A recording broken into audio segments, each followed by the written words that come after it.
Next Chapter Podcasts presents the Play On podcast series, A Midsummer Night's Dream.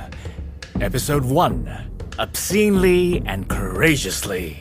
For the best listening experience, be sure to use headphones or earbuds. Lord, what fools these mortals be.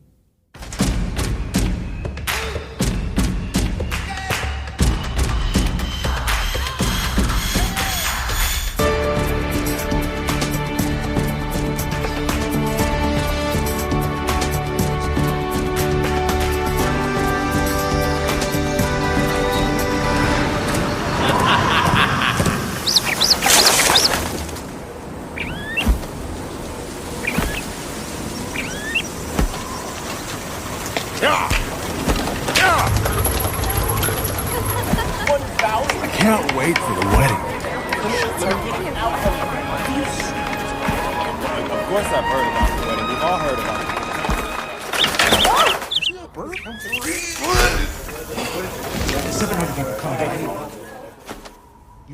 What do I have to be ashamed about? Where is your honor? My honor is on the Hippolyta, my sweet, our wedding hour draws near. 4 happy days deliver us a newborn moon. How slow this old moon wanes, like some declining dowager that just won't die. She withers, as does her estate. 4 days will quickly marinate in night. 4 nights will quickly dream away the time. Like an angelic archer's silvered bow, a sliver of the moon shall seat herself amidst our congregation. Listen, Philostrate. My lord. Rile up the Athenian youth. The party's on. Go set a stage for merriment and save the melancholy mood for funerals. Despair's not on my guest list. Not tonight. Hippolyta. When flirting with my sword, I won your love, but gave you injury. So I shall wed you in a different way, with pomp, with circumstance and reveling. Where's your notes also on my Praise Theseus, our celebrated duke. I thank you, Aegeus. So, what's the news?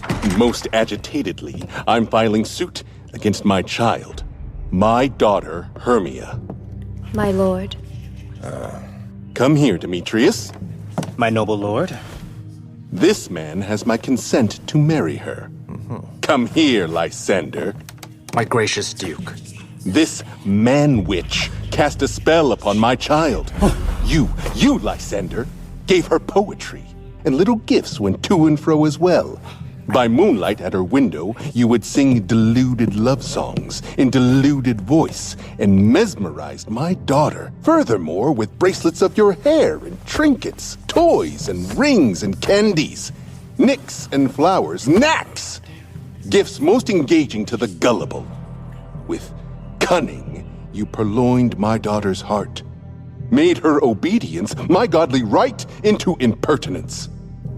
And so, my duke, if she should not right here before your grace agree to marry with Demetrius, I beg the old paternal right of Athens. As she is mine, then I may choose her fate, which is to marry this fine gentleman or die. Whichever outcome I decide shall be administered immediately.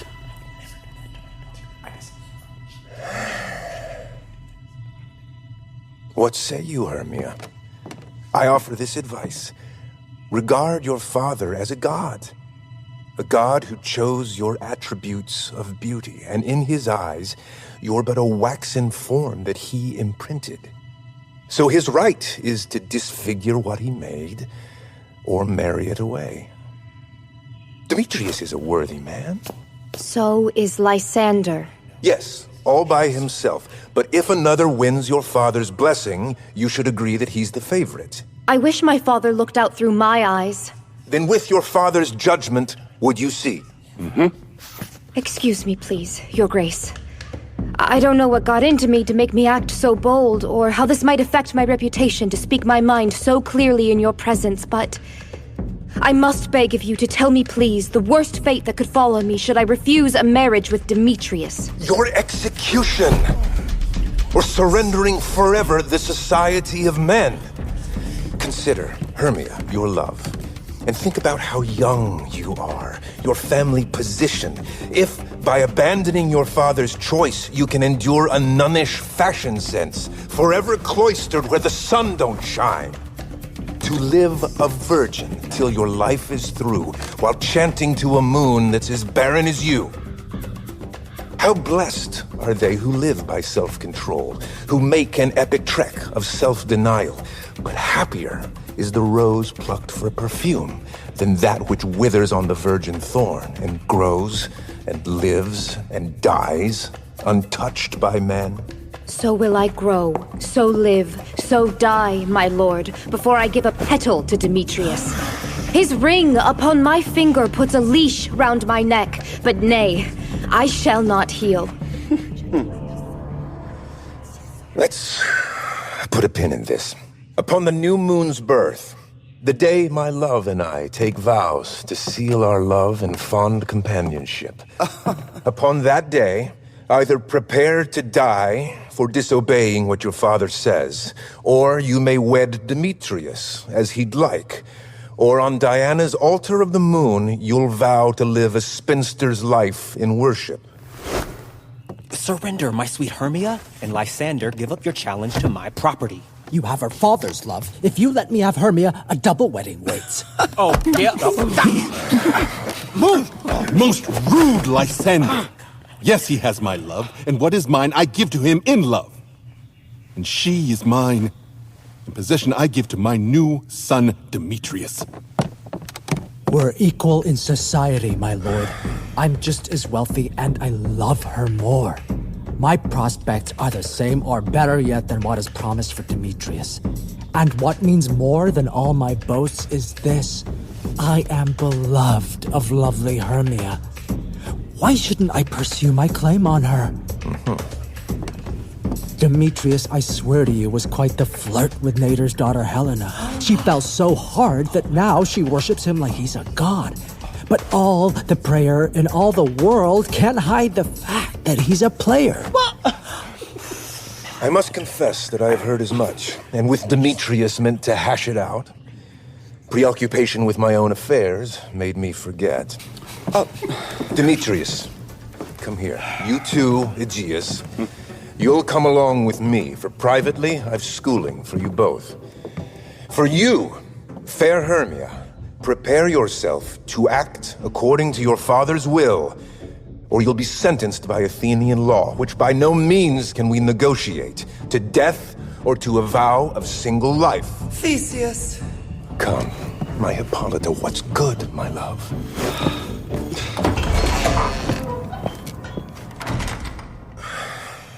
Demetrius and Aegeus, come with me. I've errands for you both from matters of our wedding day, and I'll confer with you about some matters that concern you both. We follow from our will, and, as you said. My lord. My lord.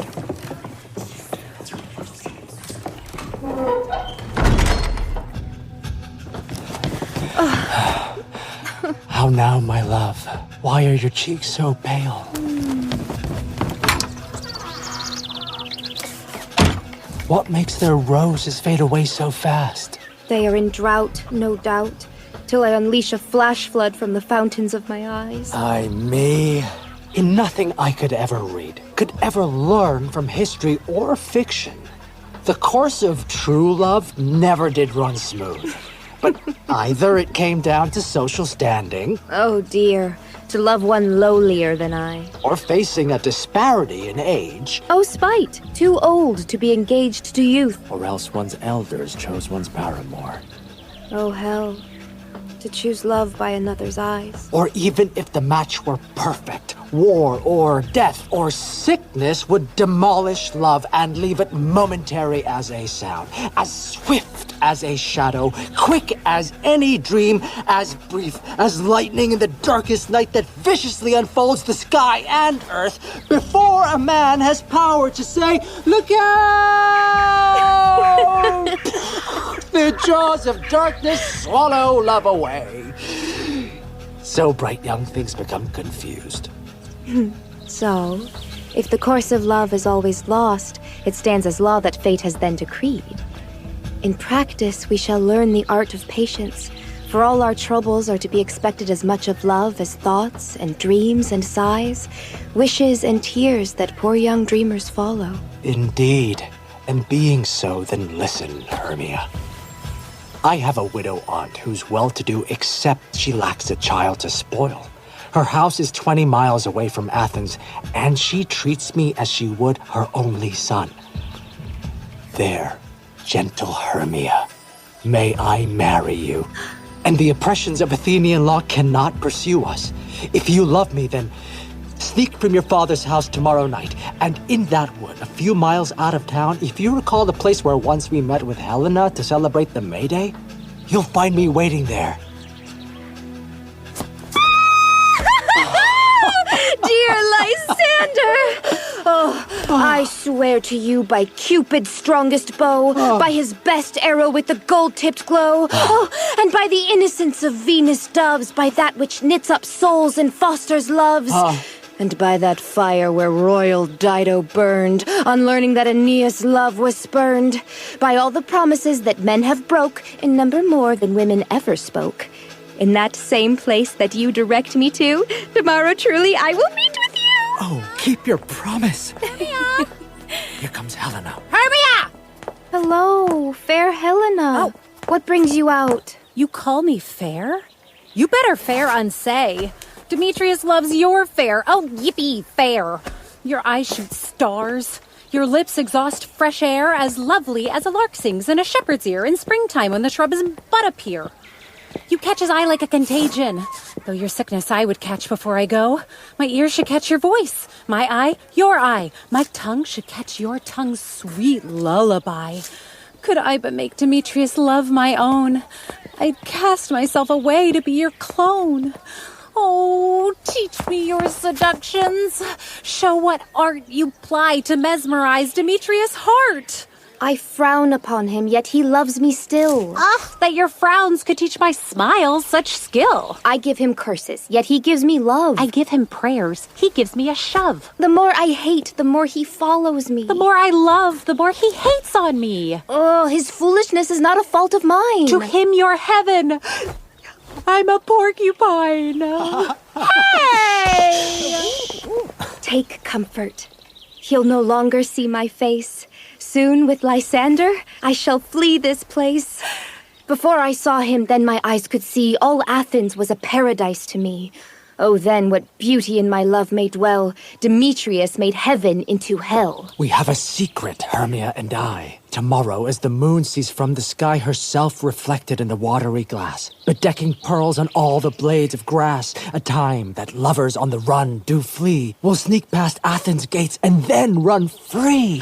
And in the wood, where often you and I upon pale primrose beds were known to lie, unfolding from our hearts our secret sweet, there my Lysander and myself shall meet. And thence from Athens turn away our eyes. With strange new friends we'll come to socialize. Hermia, have you seen her? Has anybody seen her? Oh, farewell, sweet playfellow.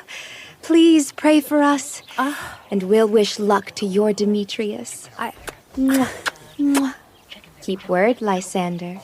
We must starve our sight from lover's food until tomorrow night. I will, my Hermia. Helena, adieu. As you love him, Demetrius will love you. Excuse me. How happy some unlike this some can be. Through Athens I'm considered fair as she. But what of that? Demetrius says not. For he knows everything but what he ought. And as he flails, loving on Hermia's eyes, so I regard him as my greatest prize. What he despises in me, what he'd flee, love might transform to form and dignity. For love looks not with eyes, but with the mind. Behold the reason Cupid's painted blind. Love's mind is starved of a discerning taste. When flying blind, love apprehends in haste. And therefore love is said to be a child, because in choosing, often he's beguiled. As naughty boys, when playing games, tell lies. What love should bring, the Cupid then defies. Before Demetrius found my friend divine, he hailed down oaths that he was only mine. And when this hail some heat from Hermia felt, so he dissolved, and all his oaths did melt. I will go tell him of fair Hermia's flight. He'll gallop to the woods tomorrow night, and since I've given him his love's location, if he thanks me, it's worthy information. But my intention's to enrich my pain, to see him flee, and then come back again. Yeah. I couldn't even sleep last night. Could you sleep? Thanks a lot for helping me carry all the spirit. You know, it really was helpful. It's all our company here. You are best to call them generally, man by man, according to the playbill. Here is the scroll of every man thought good enough. Through all Athens to play in our interlude for the Duke and the Duchess on his wedding day at night. First, good Peter Quince, say what the play is on about, read the names of the actors, and then zip it. Indeed. Our play is the most pathetic comedy and most cruel death of Pyramus and Thisbe. Very good piece of work, I assure you, and a hoot. Now, good Peter Quince, call forth your actors by the list. Masters, keep your distance. Answer as I call you. Nick Bottom the Weaver. Ready? Name what part I am for and proceed. You, Nick Bottom, are written down for Pyramus. Yes. What is Pyramus? A lover or a tyrant? A lover that kills himself most honorably for love. That will ask for some tears in the true performing of it. If I do it, let the audience look to their eyes. I will make rain clouds of them. I will get to moaning in some measure. To the rest, my chief talent is for a tyrant. I could play Hercules once in a blue moon, or a raving, ranting role to every seat make moist. The raging rocks and shivering shocks shall break the locks of prison gates, and Phoebus' car shall shine from far and make mar the foolish fates. See, this is why he's Pyramus. Casting is 95% of the job. Now, name the rest of the players. This is a Hercules vein, a tyrant's vein. A lover's more consoling. Francis Flute, the bellows mender. Here, Peter Quince. Flute, you must take on a Thisbe. Whom is Thisbe? A wandering knight? It is the lady that Pyramus must love. Oh, heavens, please, don't make me play a woman. I've a beard. Growing? It's all good. You shall play it in a mask, and you may speak as tinily as you're able. If I may hide my face, let me play Thisbe too. I'll speak in a monstrous tiny voice. Thisbe. Oh, Pyramus, lover dear, you're Thisbe dear and lady dear. No, you must play Pyramus, and Flute, you, Thisbe.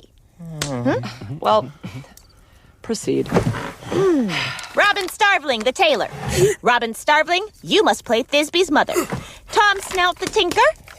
You, Pyramus's father. Myself, Thisbe's father. Snug, the joiner.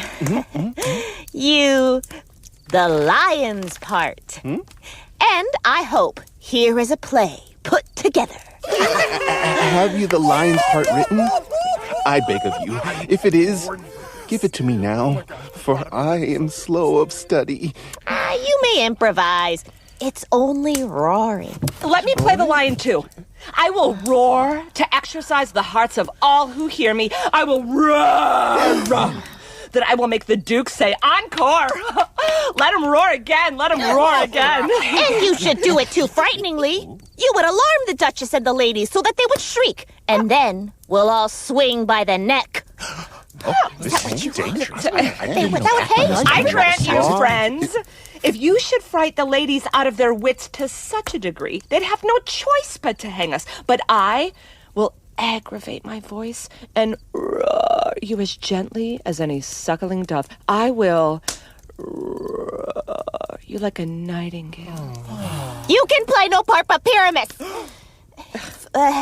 For Pyramus is a sweet-faced man. A proper man, as one shall see in a summer's day.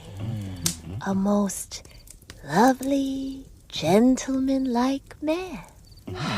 Therefore, you're required to play Pyramus. Well, I will undertake it. What beard is best to play it in? Why, what you will.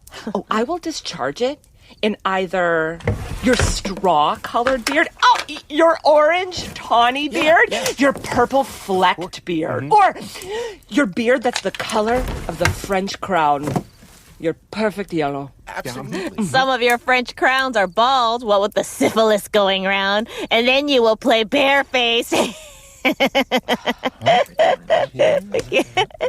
Is it funny? I don't know. But, masters, here are your parts. And I am to entreat you, request you, and desire you to learn them by tomorrow night. Sure. And meet me in the Palace Wood, a mile outside of town. By moonlight, there will we rehearse. For if we meet in the city, we will be deluged with fans, and they will learn all our tricks. Yep. Right. In the meantime, I will draw a prop list as our play wants. I beg of you, don't fail me. We will meet, and there rehearse obscenely and courageously. Take pains. Be perfect. Adieu. At the Duke's Oak we'll meet. Just us. Enough! Be there or somewhere else. All right. So the pronunciation is 9 minus 2.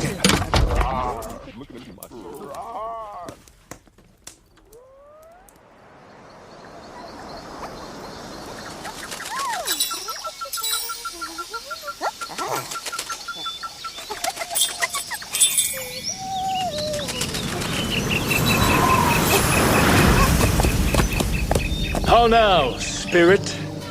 Where are you wandering? Over hill, over dale, through bush, through briar, over park, over vale, through flood, through fire. I do wander everywhere, swifter than the lunar sphere, and I serve the fairy queen. Sprinkling dew upon the green of the cowslips guardians be. In gold coats their spots you see, those be rubies. Fairy favors, in those freckles live their savors. I must seek some dewdrops here, hang pearls in each cowslip's ear.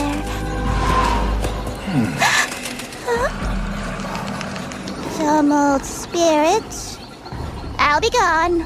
Queen and elves shall meet anon. The king will hold his revels here tonight. Beware the queen come not within his sight, for Oberon is full of mighty rage. On her attends a boy of tender age that he contends is of an Indian king. She never had so sweet a changeling. and jealous Oberon would have the child become his knight to stride the forests wild. With force, she holds her fond, beloved boy, and crowning him in flowers makes him her joy. And now they never meet in grove or green, by fountain clear or under starlight sheen, but argue, so that all their elves for fear creep into acorn cups and hide in there. Either I mistake the shape within my sight, or else you are that shrewd and knavish sprite called Robin Goodfellow. Are not you he who scares the maidens of the villagery, steals cream for milk and often grinds the corn? Your fruitless task makes fruitful wives careworn. You sometime make the beer to bear no foam. You mislead travelers laughing as they roam. Some call you hobgoblin and some sweet puck. You do their work and they shall have good luck. Are not you he?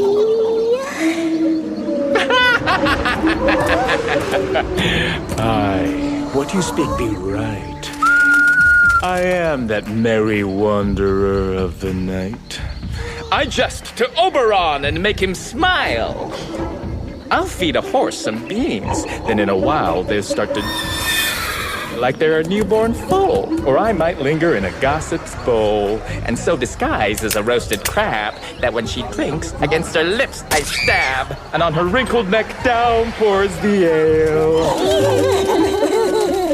The wisest aunt, who tells the saddest tale, from thinking I'm a stool, will rest her hind on me.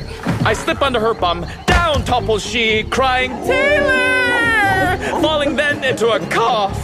All in the tavern hold their hips and scoff, their mirth so multiplied, they sneeze and swear a merrier hour was never wasted there.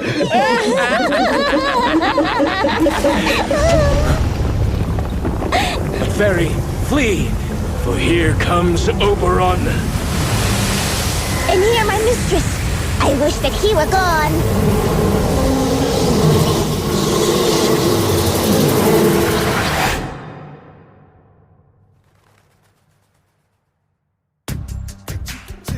The Play On podcast series, A Midsummer Night's Dream, was translated into the modern tongue by Jeff Whitty and directed by Catherine Eaton. Sound designer, Arjun Sheth. Sound engineer, Sadaharu Yagi. Dialogue editor, Larry Walsh. Executive producer, Michael Goodfriend. Senior producer, Miriam Lauba. Managing producer, Robert Capadona. Coordinating producer, Taylor Bailey. Casting by the Telsey office, Karen Castle, CSA, and Ada Karamanian. The cast is as follows: Alexandra Henriksen as Helena, Amari Cheatham as Oberon, Armando McLean as Aegeus and Snug, Cedric Lamar as Flute and Mustard Seed, Christopher Livingston as Demetrius and Peas Blossom, Daisuke Tsuji as Pak, David Ferd as Theseus, Gopal Kifan as Lysander, Jamie Ann Romero as Hermia and Cobweb, Gina Yi as Quince and Moth, Jen Harris as Bottom, Manila Luzon as Hippolyta, and Michelle Beck as Titania. Additional support was provided by voice and text consultant Rebecca Clark-Carey, equipment and recording engineer Tommy Freed, the senior manager of business operations and partnerships at Next Chapter Podcasts is Sally Cade Holmes. The Play On podcast series, A Midsummer Night's Dream, is produced by Next Chapter Podcasts and is made possible by the generous support of the Hits Foundation. For more about the series, go to playonpodcasts.com, where you'll find interviews with the artists, producers, and engineers who brought it all to life. Bottoms up.